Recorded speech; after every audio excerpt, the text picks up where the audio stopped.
At this point, I play independent card games almost exclusively, and very rarely, if ever, play the larger corporate trading card games. I think indie TCGs bring focus on the game that for me is incredibly refreshing. Larger card games can often be about secondary market, the investment side of thing, which is totally wild. And accessing the actual product can be difficult depending on how in demand it is. And even though these card games are printing hundreds of thousands of boxes, scalpers can get involved and the secondary market can get very, very weird. That's not something I'm really interested in. I just want to play the darn game.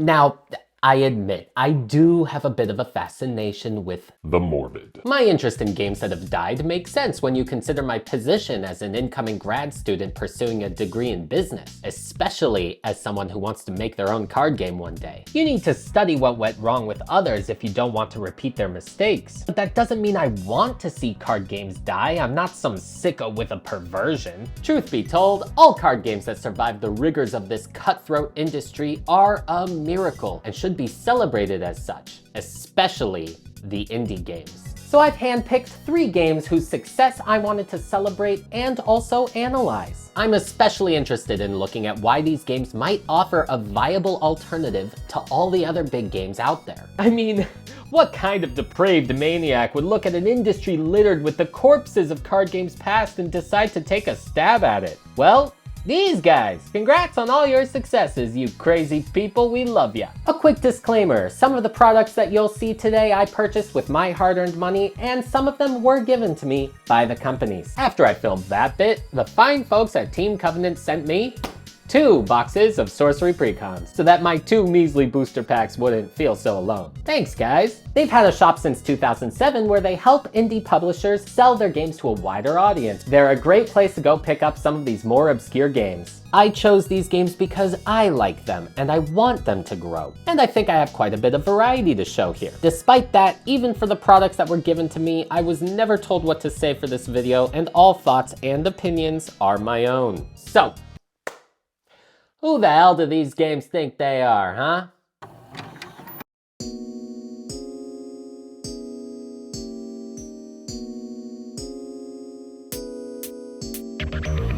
The audacity that Sorcery Contested Realm had to encroach on Magic the Gathering's market is astounding. In 2022, game developer Eric Olafsson released his game on Kickstarter after sensing a growing discontent amongst TCG players. We're going to call this segment Finding Your Audience. A former one-time pro player himself, he couldn't help but notice that the older Magic player base was feeling a bit neglected while Wizards of the Coast moved to capture a new audience.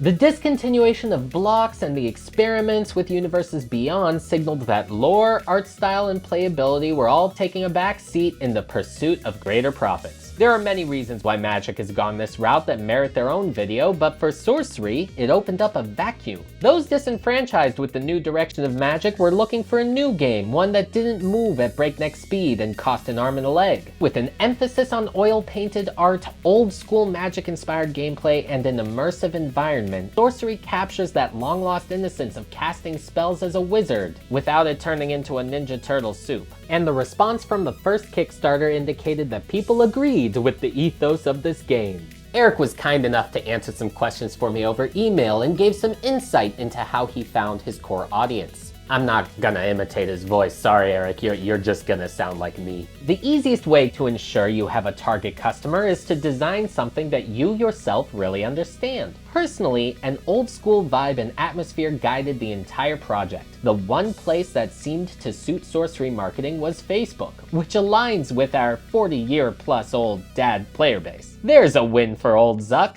Interestingly, our next game had similar goals when trying to find its core audience, but discovered an entirely new segment along the way.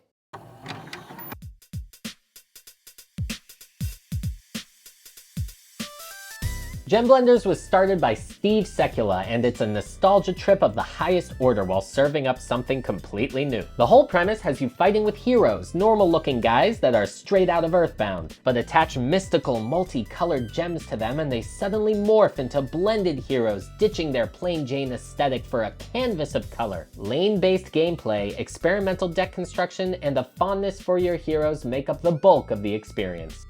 The little game started with a beta living card game before moving on to its first set as a TCG proper, launching itself on Kickstarter and not stopping since. I reached Steve through the sweeping passages of Discord, which is fitting considering how vital the platform has been to the growth of his game. And if the lo-fi style is reminiscent of the 90s, well, he'll tell you that's intentional. First off, I made the game for someone like myself, someone who had a nostalgia for the early days of trading card games, who had a nostalgia for old school video games, the early internet, and that's something that's woven into the DNA of Gem Blenders. It's a lo-fi RPG inspired trading card game. The humor infused in it is very reminiscent of something like an Earthbound, which I often cite as a big reference point for Gem Blenders. Interestingly, Steve found that many of the people who gravitated toward Gem Blenders included a whole other demographic. We have seen it grow into something that is beyond that because there's a lot of young people who maybe don't have that nostalgia who are also into Gem Blenders. By the way, quick shout out to Vince Kai-chan, who not only composed the Gem Blenders theme song you're hearing now, but also provides all the music for my channel. All his music can be found in the Bandcamp link in my bio. Nostalgia's been a running theme for all of these card games. Between a fondness for a simpler time and people getting older, these games intend for you to explore them at your own pace. For instance, Sorcery releases new sets only once a year, allowing for everybody to have the time to digest them. But what about a game that only has one set? So far.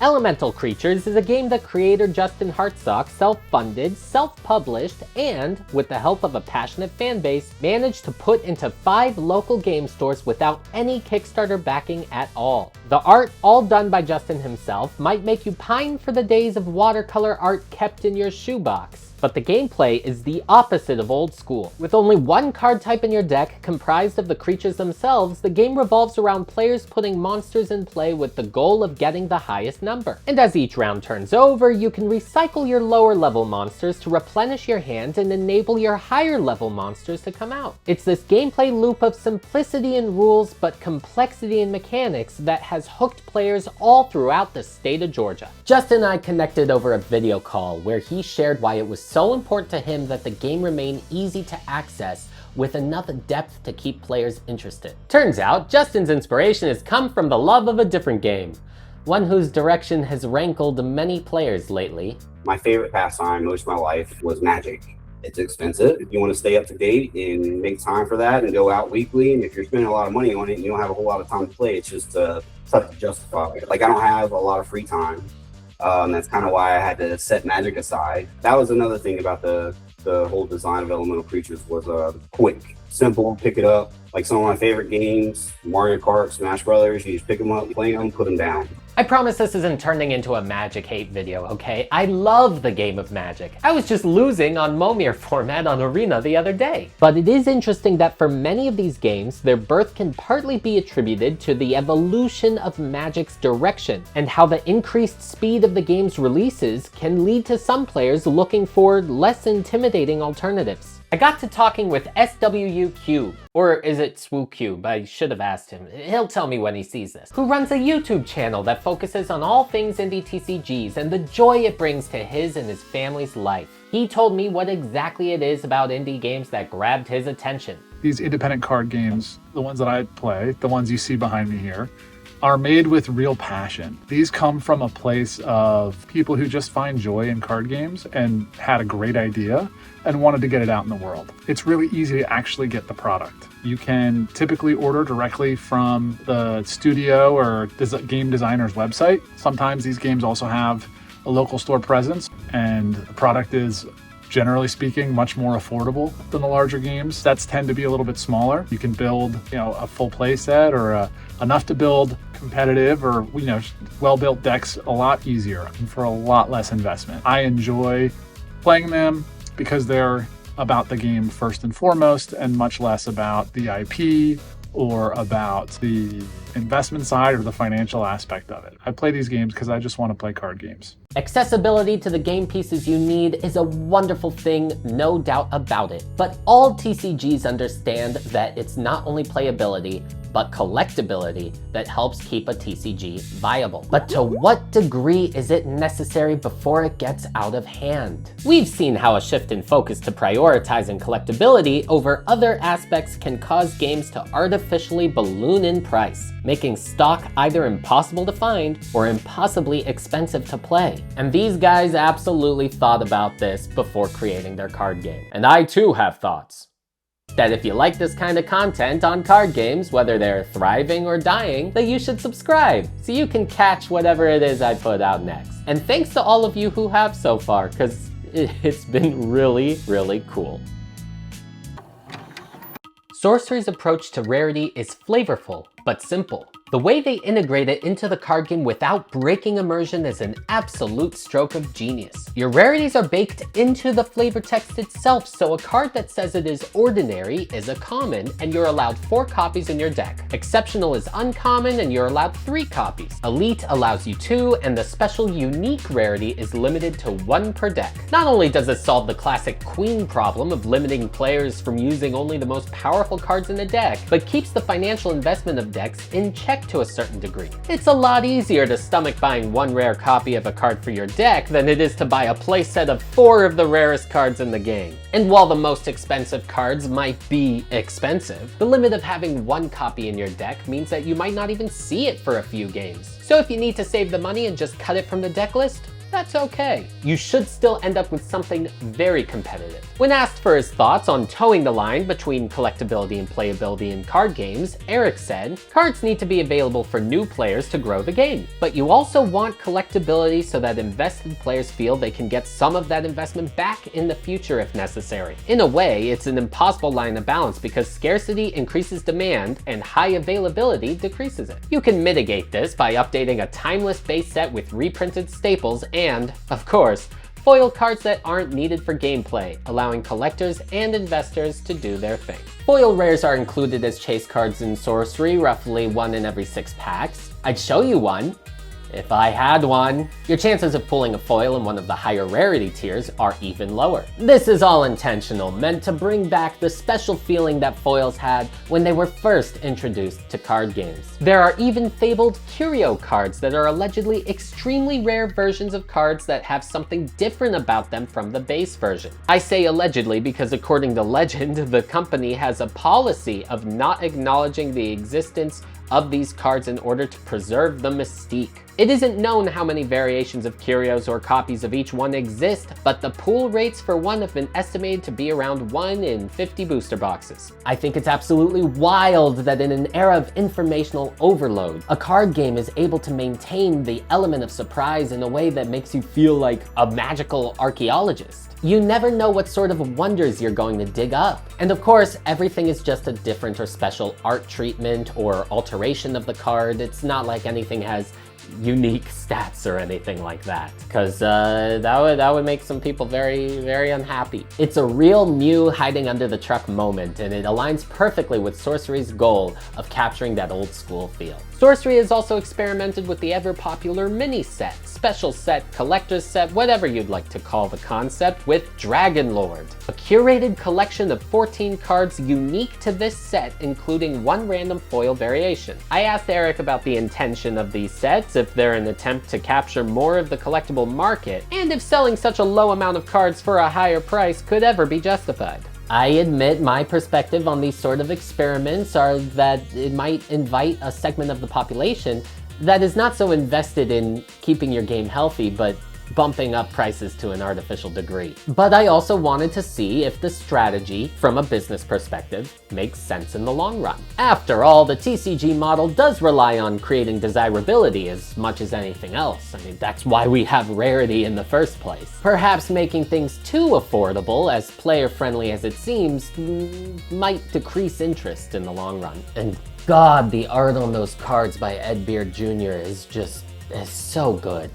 Eric acknowledged that while Dragonlord is indeed an attempt to branch out into that collector's market, that he views it less like corporate strategy and more of a project that seems too cool not to do. It was an artistic desire that they felt compelled to fulfill, and to not expect them to necessarily release a mini set every year simply to satiate the fan base, which is a decision I can certainly respect. Meanwhile, over at Gem Blenders, rarity and collectability is definitely encouraged, as evidenced by the paper insert that came with my package specifically mentioning to look out for secret rares. But the approach to rarity is transparent. All pull rates for cards are listed on the back of each booster pack, in stark contrast to Sorcery, which don't list any information on their booster packs at all, which I found hilariously on theme. Steve made sure to mention how the collectability of Gem Blenders remains a fun core aspect of the game without encroaching on playability. This is something that has been on our mind since we made the transition to a trading card game. It's been very important to us. We want to make sure that both players and collectors can enjoy the game in the ways they want to enjoy the game without each side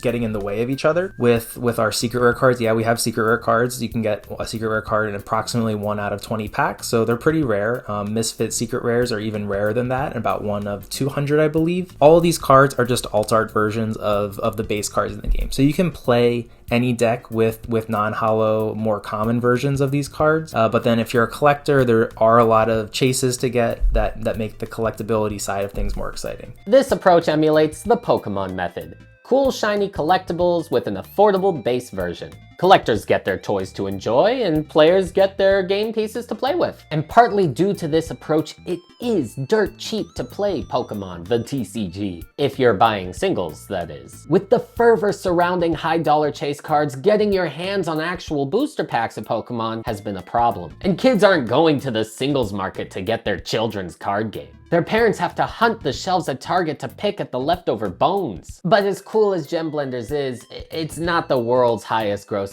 IP, so I don't think that's gonna really be a problem. And you definitely feel special when you pull one of those misfit rares. There's actually a fun story regarding the secret rares in Gem Blenders and how Steve was influenced by the mismatched color varieties in Pez dispensers of all things. It's a fun read on their blog if you want to delve into it more.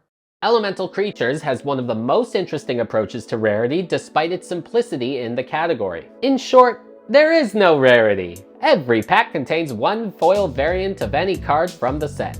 Yeah, the collectability I know is important, so that's why there's the hollow variants. I wanted to minimize the feel bad of this as much as possible. So there's a hollow in every single pack. It could be literally any card. Like, there is a rarity just by like how the cards are set up and then how many like variants there are, the different levels. And that was more so intended for game balance. Like, you can play with just a booster pack. The game is designed that way and the packs are set up that way. You shuffle them up and play against another pack the same way. That was my priority, is the cards, the packs being designed in such a way you can play the game. These pack battles are one of the key reasons why the game is so fun and accessible to new players. Now, all this doesn't mean there isn't a chase when opening packs. There are only 15 level 1 creatures in the set out of 195 total cards, and considering level 1s are the bread and butter of your deck, foil variants of those are prized possessions. But there are also 3 different promo cards at roughly 1 per box you can get. Special cards that aren't competition legal due to their overwhelming power. I was lucky enough to pull 2 of these bad boys from my box.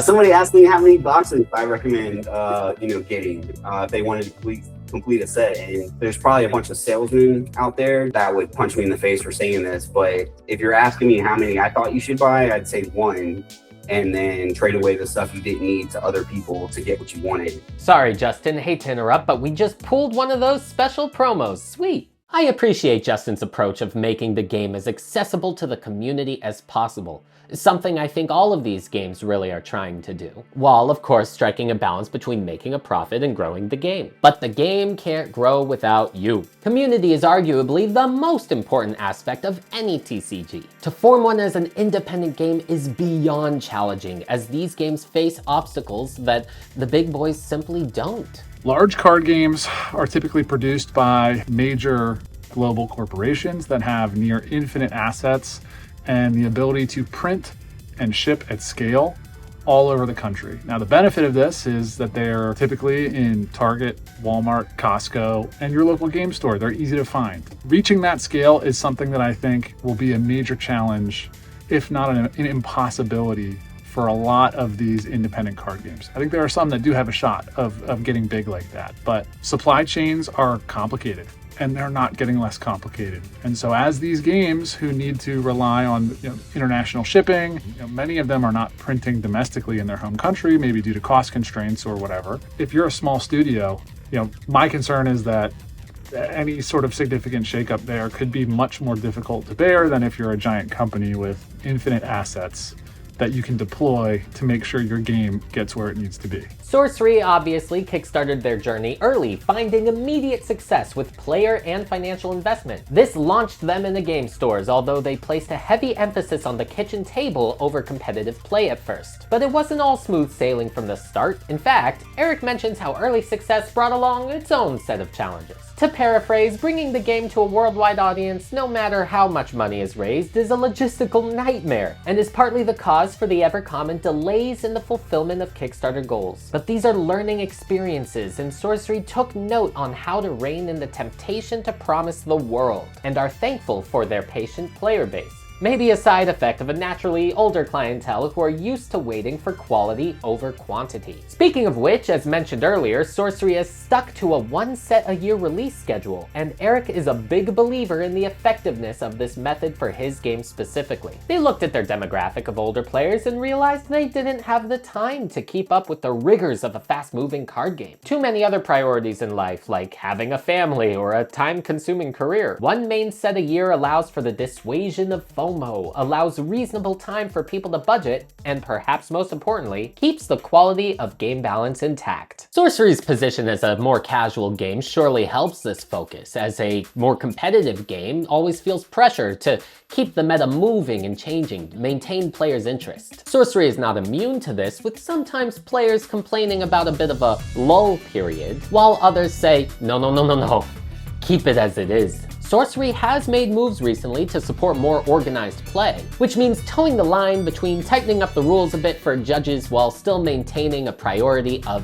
fun. Eric views expanding into competitive play as a way to provide more options to players, and understands that every game has a competitive element to some degree. And I think the argument for expansion to provide player choice, if done at a pace you can manage, is always a good thing. One just has to be careful that choices made don't encroach upon the things that people love about your game. But I don't think that risk is here. Kitchen Table is one of those beautiful formats that can survive and thrive no matter what happens to the competitive element. For a game like Gem Blenders, however, whose Kickstarter was run at a much smaller scale, drumming up interest and community outreach is done in a variety of forms. Today they're partnered with several local game stores, prioritizing their main hub in New York. They host organized play with a reward system, feeding into that relationship between game stores and players. But getting into those game stores wasn't so easy. It's hard to build relationships with shops when you are such a small card game like Gem Blenders and have a relatively small player base. It's a little easier when we're in the city with some of them, like Sip and Play and Bifrost Games. We're able to host events there ourselves as the Gem Blenders team, but in other places we're often relying on the community to do that for us. But how did Gem Blenders grow this community? What did they learn is most helpful for them? We created a beta version set first. In 2022, we started to bring that beta version set to conventions, and that's when we really started to see some change. After showing it off, playing it with people, bringing it to collectibles conventions as well, we started to learn a lot about our target audience. The local part of Gem Blenders is very important, but I think probably even more important is the online part, because you're able to reach so many more people on these platforms, whether that's like on Discord with like, that's how we like really, that's really the hub of our community. That's where people talk and communicate. We started our Patreon at that point. We got a lot of people to join that, and they also play online, whether it's webcam with real cards or using software like Cockatrice or Tabletop Simulator. And it became an awesome way to start to build our community. And we also began to sell through our starter decks, and we were realizing that it's like, okay, we're almost out of starter decks. We need more starter decks in order to get new players, because that's the #1 most recommended product for new players. I love what Steve mentions here. Yes, going to conventions and maintaining an online presence and community is essential to growing the game, but starter decks, while not as flashy as the booster box, are the gateway. They're what businesses call loss leaders, affordable entry points into your product that entice people to purchase more of that product. Credit to Kodak, who has a fantastic video about the business of starter decks that I highly recommend you check out. Of course, one of the big draws to these games are the price. Gem Blenders sells their newest booster boxes for $95 and Elemental Creatures has them for $80. So Steve, are you just getting an insane deal to create these cards? Like, we're definitely not getting a better deal than the big IPs on their product. The margins that the bigger companies are making are giant, I would imagine. I don't know the exact numbers. We sell our product at a price where we obviously can make money from selling it, and that we could also sell it at wholesale prices for retailers and still make money from selling it. We are determined to make our game accessible. I think it's also a necessity that it's accessible when we're competing with large IPs like Pokemon, Magic, Yu-Gi-Oh!, One Piece, all of those. That's why we are able to give lower prices, because we're taking less of a margin than those companies are taking. I know the costs between large and small games are different and all. These companies don't employ as many people as Wizards of the Coast or Pokemon do. But economies of scale dictate that the more you produce and the more you sell, the lower you should be able to keep your prices to remain competitive. But the fact that some large card games feel like they can charge you obscene prices for their product, while these other games maintain reasonable prices and maintain profitability, should tell you something. Because they think they can, these large companies are taking a gigantic slice of the pie and leaving only a sliver for you. But anyway, for Elemental Creatures, Justin has also utilized online resources to grow the game, even making the game playable on its own client online. But for him, the biggest help in growing it has been his connections to the local scene as a member of the community. I knew the owners of the initial store that started carrying Elemental Creatures, Cardboard Castle Games. I knew them before, or the owners before they had opened the shop. They attended AVX Comics and Games. That used to be the only local game store in town. And I'm talking like when I was in high school. So yeah, just talking to them was super easy. So like there's 4 shops locally that carry the products, all in Augusta, Georgia. I was very thankful for them. I was grateful for everybody all the same. A shop out in Montana called Galaxy of Games. They reached out to me and they were like, hey, we like what you're doing. Looks really, really cool. We like your price points. They're like, how do we place an order? Not just a little bit, but they got a good amount. I was pretty excited about that. They told me they've gone through half the product already. These games are all at different stages of their journey, but it's clear to me that there's passion and drive behind each and every single one of them. And as SwooCube notes, you don't necessarily need a game to be as large as Pokemon, Magic, One Piece, Yu-Gi-Oh!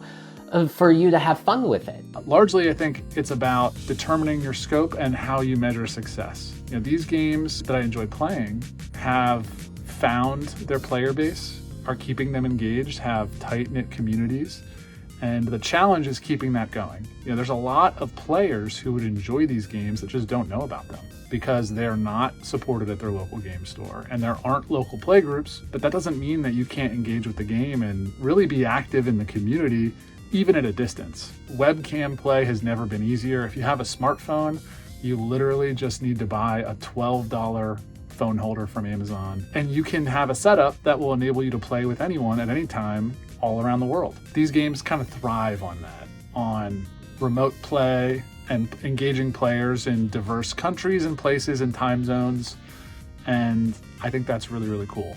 If there's anything I'd like you to take away from this video, it's this.